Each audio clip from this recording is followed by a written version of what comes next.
Good morning, সুপ্রভাত। মিষ্টি দিদি হেসেলে সবাইকে স্বাগত। সকাল সকাল একদম আর্লি মর্নিংয়ে কি দুধ জাল দিয়ে রান্না বসিয়ে দিয়েছি একদম। সকাল সকাল কি বানাবো, কি করছি, আমার দৈনন্দিন জীবনের কি তোমাদের সবই দেখাবো। এখন বাজে 6টা 5। অলরেডি আমার কিন্তু অনেক কাজ হয়ে গেছে। আর আজকে আকাশ কিন্তু চূড়ান্ত মাত্রায় মেঘলা, আর বৃষ্টি কাকে বলে মানে বলার উপায় নেই। অঝোর ধারা বৃষ্টি একটু বাদেই শুরু হয়ে গেছিলো। তো যাই হোক, রান্না তো করতে হবে, রান্নার ছাড়া তো কিছু বিকল্প নেই, খেতে তো হবে, খাবার তো বন্ধ দেওয়া যাবে না। তো দেখো, পেঁয়াজ লঙ্কা রসুন সব ভালো করে আগে একটু ভেজে নিচ্ছি। কিসের জন্য ভাজছি সেটা জানতে হলে কিন্তু পুরো ভিডিওগুলো দেখতে থাকো। আর এর মধ্যে দিয়ে দিচ্ছি আলুগুলোও। পেঁয়াজ রসুন লঙ্কা আলু সব একসঙ্গে ভালো করে আগে ভেজে নিচ্ছি। ভাজার পরে কি করছি তোমরা সেটা লক্ষ্য করো, 1 by 1 লক্ষ্য করো, সব তোমরা দেখতে পাবে। তাহলে মানুষের তো বলো কাজের শেষ নেই। তো সকাল থেকে উঠে আমাকে 8টার মধ্যে আমার সব কমপ্লিট হয়ে যায়, রান্না বান্না সব কিছু। কারণ হচ্ছে আমি আর বসে থাকি না, জানো তো। কারণ হচ্ছে বসে কি হবে বলো, কারণ হচ্ছে কাজ যদি শেষ হয়ে যায় সব থেকে বড় কাজটা আমার মনে হয় হয়ে যায়। তো যাই হোক, তোমাদের সঙ্গে কথা বলতে বলতে দেখো আদা পেঁয়াজ রসুন হলুদ নুন সব কিছু দিয়ে লঙ্কা দিয়ে ভালো করে কষিয়ে নিলাম। কারণ জানবে কষালে পরে কিন্তু সেই রান্নার স্বাদও খেতে ভালো হয়। দিয়ে দিলাম আধা কোচানো টমেটো। কি করছি জানো, করছি হচ্ছে সকালবেলায় ছেলেকে ভাবছি আজকে কী দেবো, তা চিকেন ছিল, তা অল্প একটু চিকেন দিয়ে একটু কষা করে দিয়েছি। তা ছেলে বলল যে তোমাকে রুটি আজকে করতে হবে না, কারণ হচ্ছে বলো আমার ওখান থেকে আমি রুমাল রুটি নিয়ে নেব। তো আমারই ভালো হলো, রুটি আর করতে হলো না, যতটা বাঁচা যায় বলো। তো যাই হোক, এই কথা বলতে বলতে দেখো কষাটাও করে নিচ্ছি। কিছু দিই না, খুব মানে সিম্পলভাবেই করছি, দেখতেই পাচ্ছ। কিচ্ছু মশলাপাতি কোনো কিছু না, আদা পেঁয়াজ রসুন লঙ্কা নুন হলুদ দিয়ে কষিয়ে, চিকেন তো যেমন খুশিভাবেই করা যায় বলো। তো যাই হোক, কথা বলতে বলতে কিন্তু আমার চিকেনটাও হয়ে এসছে। আর এবার নামিয়ে নেব। আর যে লঙ্কাটা দিয়ে আমি মাংসটা রান্না করছি না, তুমি জানো না, এই লঙ্কাগুলো তোমাদের দাদা নিয়ে এসছে গৌহাটি থেকে। এই যে এই লঙ্কাগুলো দেখছো না, মানে তিলে শয়তান যেরকম হয় তেমন লঙ্কাগুলো মানে তিলের ঝাল, পুরো তিখা ঝাল পুরো। মানে একটু কাঁচি দিয়ে 2 টুকরো দিতে না দিতেই ঝাল হয়ে যায়। আর এদিকে দেখো সসপ্যানে আমি একটু মুসুরির ডাল সেদ্ধ করে নিয়েছি। ডাল জেনারেলি আমার বাড়িতে খুব কম হয়, তো আজকে একটু ডাল খাওয়ার ইচ্ছে হয়েছে। তার একটাই কারণ, কী কারণ বলো দেখি, কারণটা হচ্ছে গন্ধরাজ লেবু দিয়ে খাবো। তো ওই গন্ধরাজ লেবু দিয়ে খাওয়ার জন্যই মুসুরির ডালটা করছি। তা মুসুরির ডালটা করতে করতে এদিকে একটু নুনও দিয়ে দিলাম, কারণ ডালটা তাহলে সেদ্ধ ভালো হয়। এদিকে সসপ্যানে ডালটা সেদ্ধ হচ্ছে, আর ওদিকে আমি কী করবো বলো তো, কড়াইতে আমি আমার নেক্সট প্রসেস একদিকে মানে দুটো জায়গা আমি সমান তালে চালাতে থাকি। তো এদিকে ডাল বসাই, তো ওদিকে আমি তোমার অন্য প্রিপারেশন করতে থাকি। যাই হোক, আমার তো এদিকে মাংসটা কমপ্লিট হয়ে গেছে, তো চাপা দিয়ে করেছিলাম। তো আমার এবার এটাকে নামিয়ে নেব। সুন্দরভাবে টেস্টও হয়েছে, আর তোমার কী বলে স্বাদও হয়েছে। তো ভাবছি যে একটু একটু গ্রেভি করবো কি না, কারণ রুটিটা দিয়ে খাবে তো, তো সেই জন্য। তো রুটি দিয়ে খেতে গেলে তো একটু গ্রেভি না হলে হয় না। অফিস কাছারিতে কী বলো তো, অত তো থালায় বেড়ে ঠেড়ে খায় না ওরা। তো সেই জন্য অল্প একটু জল দিয়েছি, দিলে পরে কী হচ্ছে আমার আলুটাও সেদ্ধ হয়ে যাবে, আর তোমার কী বলে গ্রেভিও একটু হবে। তোমরাও নিশ্চয়ই এইভাবেই করো। তো আমি কিন্তু মানে বাড়িতে হলে হয়তো জলটা অত করতাম না, তখন থালায় বেড়ে খেলে অনেকটা হয়। দেখো আমি একটু সেমি গ্রেভি হিসাবে রেখে দিলাম। আর এদিকে কিন্তু আমার ডালটাও কথা বলতে বলতে মাংসের এদিকে মানে কথা মানে করতে করতে ওদিকে ডালও কিন্তু আমার সেদ্ধ হয়ে গেছে। এদিকে ডালও সেদ্ধ হচ্ছে, এদিকে আমি ফোড়ন আরেকটা গ্যাসে আমি মাংস নামিয়েই কড়াই ধুয়েই কী বলো তো আমি ফোড়নের জন্য প্রিপারেশান নিচ্ছি। 5 ফোড়ন দিয়ে দিলাম, পেঁয়াজ দেবো, আর ওই যে মানে বদমাস লঙ্কা, যে হেভি ঝাল লঙ্কা, ওই লঙ্কাটা দিয়ে দেবো ডালের মধ্যে।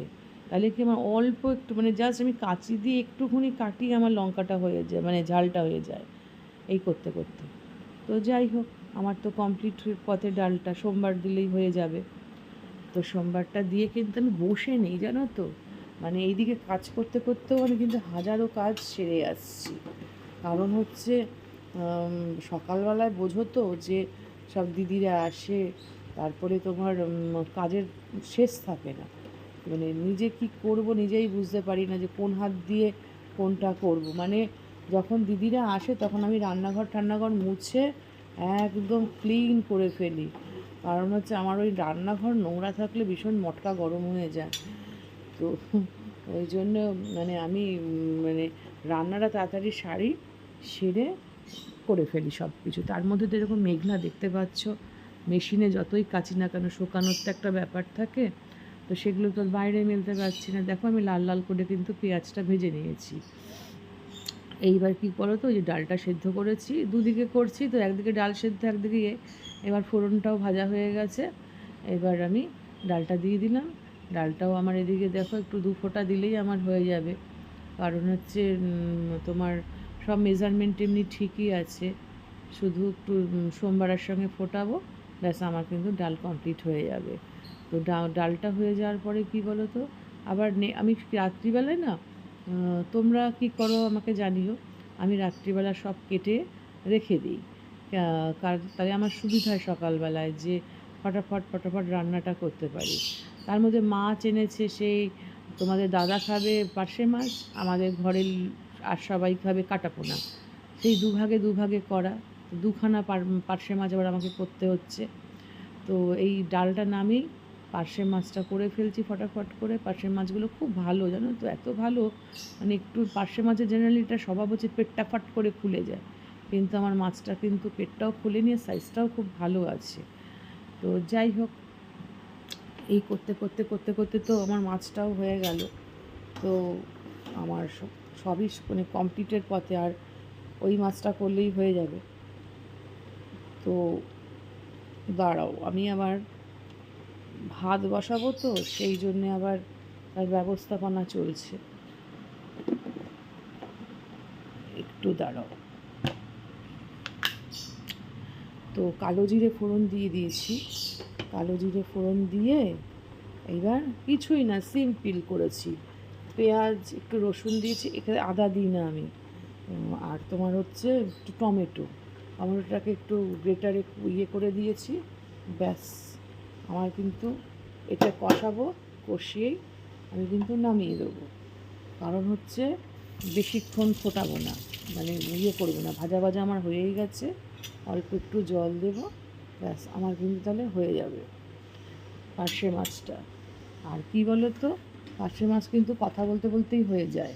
আর আলুটাও চিড়ে পাতলা পাতলা করে কেটে দিয়েছি ঝোলের মধ্যে, ওটা কিন্তু সেদ্ধ হয়ে যাবে। তো যাই হোক, এই করতে করতে করতে করতে তো আমার মাছটাও হয়ে যাবে কথা বলতে বলতে। তারপর আবার ওই দিকে আবার কী করেছি, কাটা পোনার প্রিপারেশন নিয়েছি, তারপর ডাল দিয়ে খাবে তার ভাজা করছি, কারণ হচ্ছে ওই বেগুন ভাজা আর কুমড়ো ভাজা করলাম তোমার কী বলে ডাল দিয়ে খাওয়ার জন্য। তো ডালের সঙ্গে একটু ভাজা না হলে তো আমার মুখে রোচে না। আজকে একটু ধনেপাতা দিয়ে করেছি, দুটো মাছই ধনেপাতা দিয়ে করব। কী হয় বলো, ধনেপাতা দিয়ে করলে একটু ভালো লাগে খেতে, বেশ একঘেয়ে পেঁয়াজ রসুন ভাল লাগে না, তো ওই জন্য একটু ধনেপাতা দিয়ে নামিয়ে দেবো। তো তোমরাও নিশ্চয়ই ধনেপাতা দিয়ে করো। দেখো আমি পার্শে মাছ কিন্তু কথা বলতে বলতে আমার হয়েও গেল। তো যাই হোক, এইভাবেই তো আমি মানে সকালবেলাটা দৌড়ঝাঁপ করে করে করছি। তার মধ্যে আবার এই মাছটাকেও আমি আবার নুন হলুদ মাখিয়ে রেখে দিয়েছি। এবার এই যে ভেজেছিলাম যে ফ্রাইং প্যানটায়, ওতেই মাছগুলো ভেজে নিচ্ছি, তাহলে কী হবে বলো তো, আমার সুবিধা হয়, মানে তাড়াতাড়ি দুই দিকে করতে আমার। তো মাছগুলো ভেজে নিয়ে ফার্স্ট মাছগুলো ভেজে নেব, নিয়ে তারপরে আবার ওই দিকে কড়াইটা পরিষ্কার করে নেব, করে ওই দিকে আবার বসিয়ে দেব। তো যাই হোক, তো এই দেখো আমি অলরেডি পাশের কড়াইতে কিন্তু একটু ফোড়ন দিয়ে সব কিছু বসিয়ে দিয়েছি। এখানে আদা পেঁয়াজ রসুন লঙ্কা টমেটো সব দিয়ে মিক্সিতে পেস্ট করে নিয়ে আলুটাও দেখবে আমি দিয়ে দেবো, দিয়ে সব কষাবো। কষাতে কষাতে মাছটা ওদিকে ভাজা হয়ে যাবে, দিয়ে আমি জলটা দিয়ে দেবো। তো এইভাবেই আমি জেনারেলি করে থাকি। তোমরাও নিশ্চয়ভাবে করে থাকো। তো তোমাদের যদি আমার এরকম রান্নাবান্না প্রসেস ভালো লাগে বা আমার দৈনন্দিন রান্নাঘরের জীবন যদি তোমাদের ভালো লেগে থাকে, মিষ্টি দিদির হেসেলে দেখো গ্রাম বাংলাতে অনেক বাগান, পুকুর, ঘাট অনেক কিছু দেখানো যায়, করা যায়। কিন্তু শহরাঞ্চলে কি একমাত্র আমরা ফ্রন্ট টু ফ্রন্ট আমাদেরকে তোমরা দেখতে পারো এইটুকুই, ঘর বাড়িতে রান্না করছি। আর কি বলো তো, সকালবেলায় তো মানে আমি যে তোমাদের আমার সঙ্গে ফেস টু ফেস করে সব দেখাবো সম্ভব হয়ে ওঠে না, বোঝো তো ঘর সংসারে সব কিছু। তো গ্রাম বাংলার মানুষরা অনেক কিছু অনেক রকমভাবে দেখাতে পারে, করতে পারে, যেটা আমাদের শহর কলকাতায় কিন্তু সম্ভব না।